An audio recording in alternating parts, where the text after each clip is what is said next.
You shall have the same law for the stranger as you do for one from your own country, for I am the Lord your God. These are the words of Leviticus 24:22, and they echo a very similar sentiment you'll find all over the Pentateuch in the Old Testament of the Bible. The sojourners that lived among the Israelites were welcomed. They were allowed to be there. And God had very unique and particular rules for his people concerning not just themselves, but also these sojourners that would live among them. They were expected to live just as the Israelites lived. They were expected to uphold the civil law. They were expected to uphold the ceremonial law, if and when applicable to them. And they were also expected to live by the moral code of God.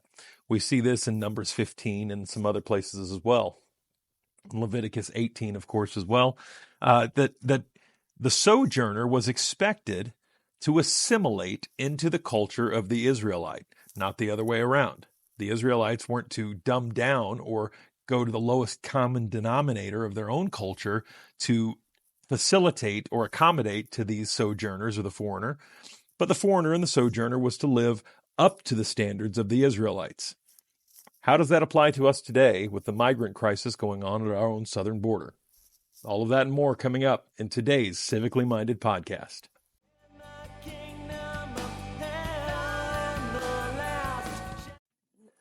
Well, welcome back to the Civically Minded podcast. Today is Friday, December 29th, 2023.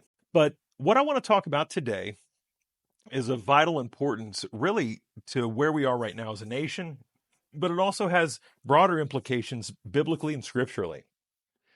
Yesterday, a delegation from the White House and from our own government went down to Mexico, led by Secretary of State Antony Blinken, and met with Mexican President Obrador after what had already been a phone call with President Biden and President Obrador earlier in the week. You see, there's a migrant crisis, and it's been going on really for the last number of years. We've had 2.5 million are some of the estimates since Biden took office that have just flooded into the southern border. We don't know what to do with all of these people. Of course, a lot of those border states are completely overwhelmed, and they're now busing migrants from those border states up to more northern states. Some of these sanctuary cities, as you've heard them called, like New York and Chicago and other places like this, who say they love the idea of migrants, of course, until they get migrants. Now that Governor Abbott of Texas and some of these other governors are shipping migrants up to these sanctuary cities, the mayors and the officials of those cities all of a sudden want the migration to stop. It's really been about the only thing that the Republicans and the Democrats can agree on at all. So we definitely have a migrant crisis. But as I said in the intro to this video, the Bible is not completely silent about migration. The Jews themselves were a migratory people, especially in the Old Testament. After God rescued them from slavery in Egypt, he, of course, sent them on a trip. And that trip would land them eventually in the promised land of Canaan. Canaan was not unoccupied. Most land, when you get there, has inhabitants. So nation building has to be done. And often, as I want to say it's Dinesh D'Souza that says this, it's done through the conquest narrative. That's not anything new. America was a conquest. There were people here in the Americas when we got here, and it was conquest. We tried to make peace if we could, and where we couldn't, we conquered. This is nothing new. It's been going on for thousands and thousands of years. It still goes on today, and it will go on in perpetuity until Christ returns in his fullness.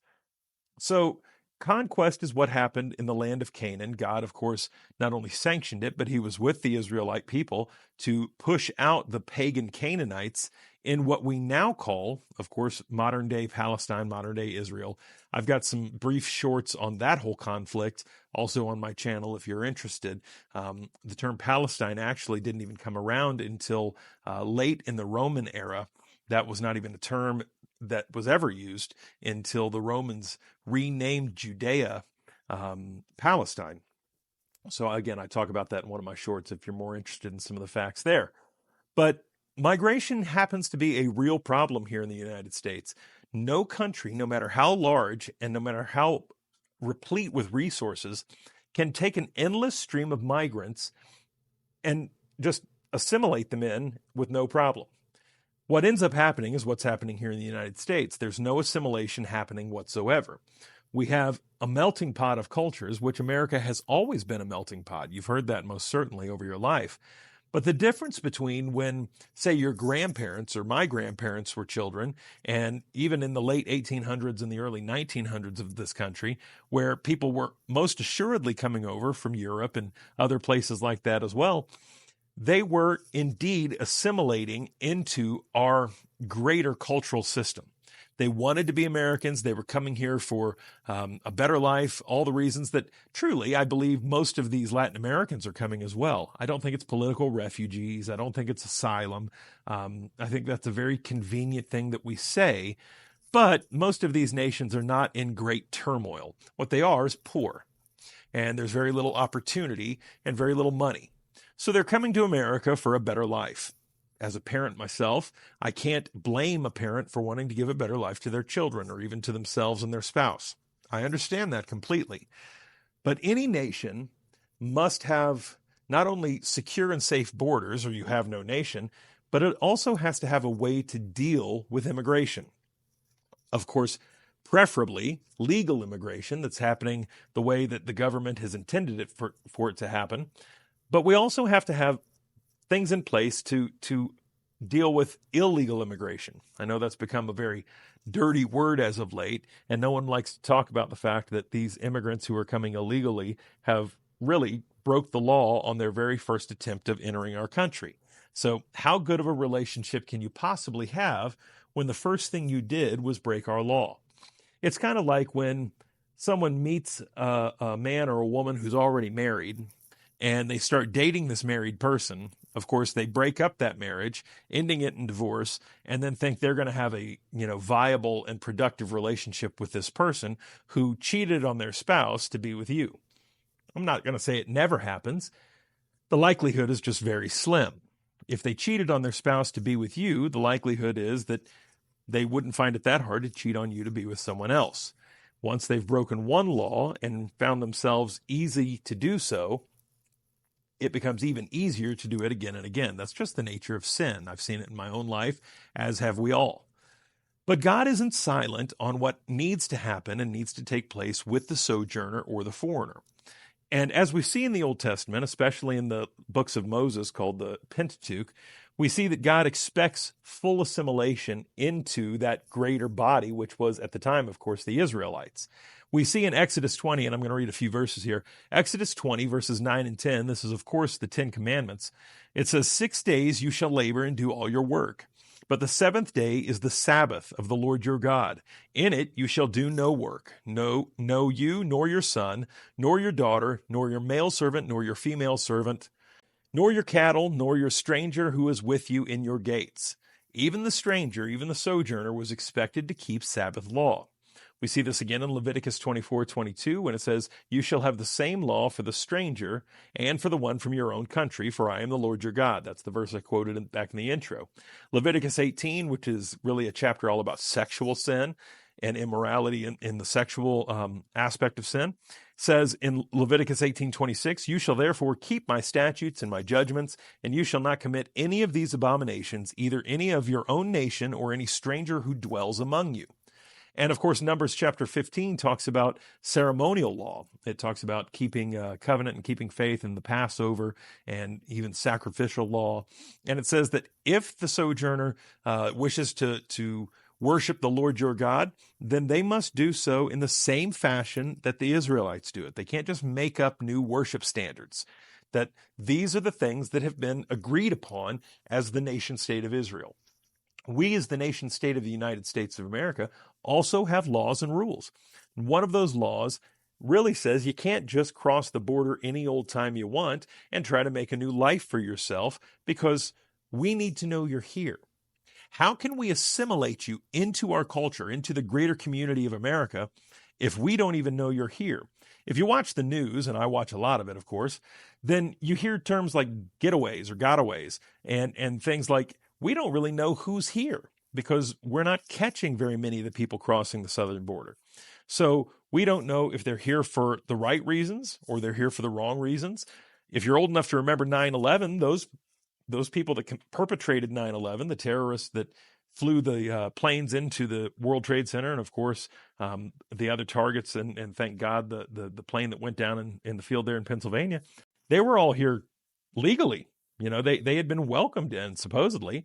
So even when it's done properly, the assimilation process is very difficult to vet and to do well.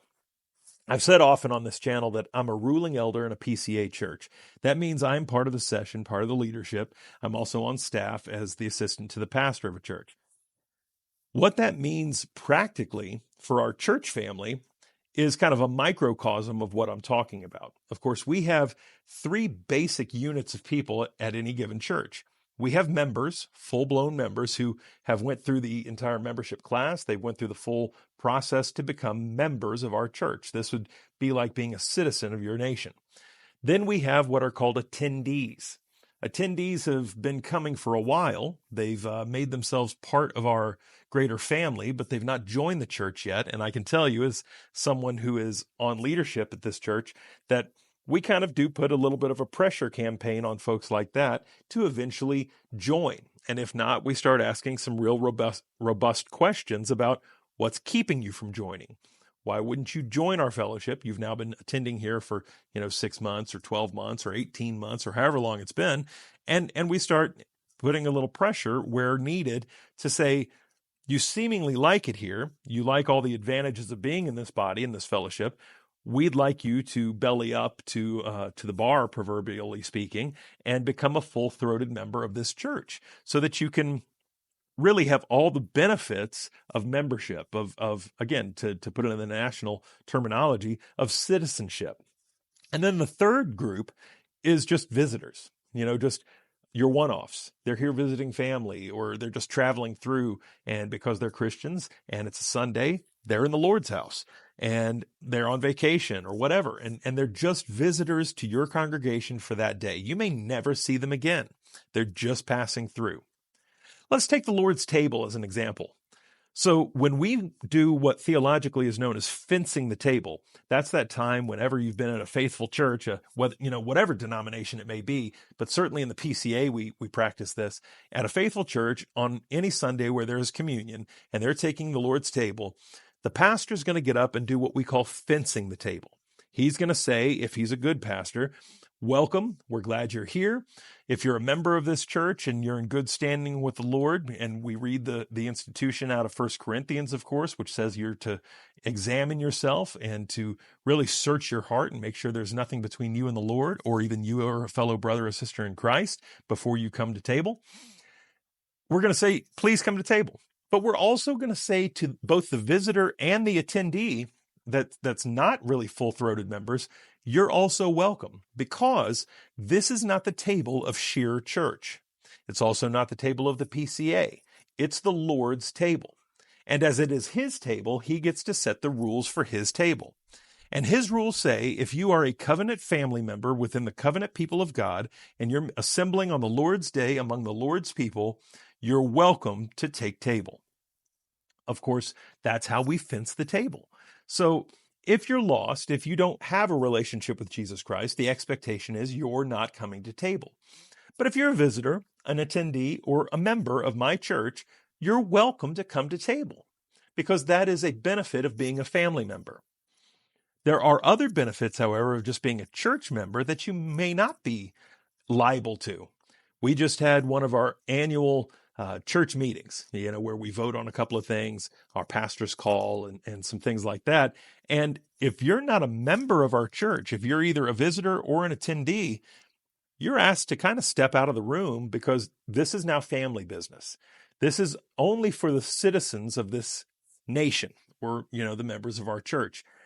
The problem with getting so many migrants coming over that southern border that we can't keep up is we don't really know who is a member, who's an attendee, who's a visitor just passing through, and there's no way to assimilate all of those people into a homogenous group of people that, and I don't mean homogenous as that they all look the same and sound the same, but that they are all rowing in the same direction.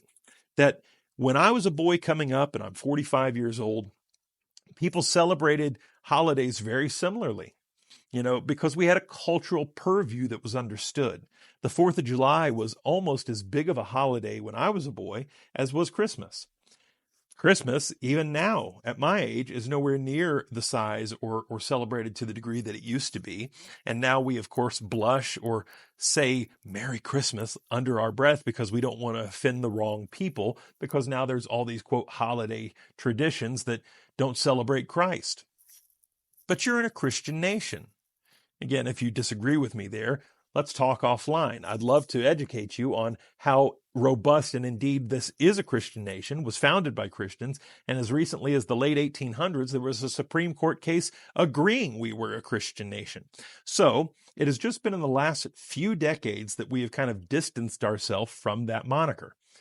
So as a Christian nation, the expectation should be, as it was in ancient Israel, that you're going to become assimilated into our way of life.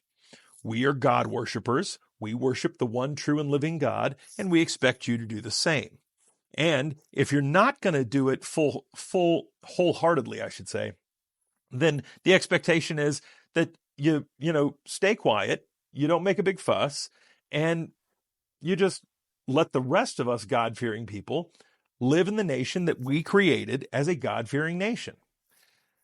If our government and our officials, whether that's at the national level or even at the state level, because now you've got states like Texas and some of these other border states that are starting to affect their own policies, saying, look, if the federal government won't secure our borders, which is indeed the federal government's job, then we as state governments have to step up under what's known as the law of the lesser magistrate, and we have to protect our people in our own sovereign states in the best way we see fit. We've been duly elected by these people to protect them and provide for them. And we can't do that with such Swiss cheese borders that we don't know who's here. They're causing crime and perpetrating other things. It's costing us money and then sometimes lives. So if the federal government won't step up and do their job, then these state governments are now saying, then we will. The problem with that is now the federal government is retaliating against these states, saying, well, we'll file suit against you, saying you have no basis to do this. Of course, this is going to have to end up at the highest court of the land. The Supreme Court will have to weigh in at some point and either say, look, the federal government has to step up and do the job that is part and parcel of why they were created, to have national borders and security. Or indeed, these states must fend for themselves. They must protect their own land, their own sovereign soil, and their own sovereign citizens. It's a difficult thing. But we as Christians, of course, have the mandate of Jesus Christ to be compassionate and kind to all we come in contact with. But we also must live by the law. We are law-abiding people. Christians should be the absolute best citizens of whatever nation they are a part of. And as we see all over the Old Testament and even in the New, the expectation whenever new people come to a settled area is one of two things. You're either trying to commit conquest and create something new yourself, a new nation entirely, kicking out the old people as the Israelites did in Canaan, or you're assimilating to the folks that are already there. Those are really only two options we have. So the question we need to have as Christians and as Americans is, what is going on at our southern border? Is this an invasion that is intended, whether by violence, which I don't think is really the instance here, or by just swelling numbers and such overwhelming population change that our culture just habitually changes over time, as I've seen it done? Or are they going to assimilate as we were doing 100 years ago at the end of the 1800s and the beginning of the 1900s when people were still coming? It's always been a nation of immigrants. But are we being conquested or are we being assimilated into? We need to pray that it's the latter and not the former. And search your soul and then go vote accordingly. God bless.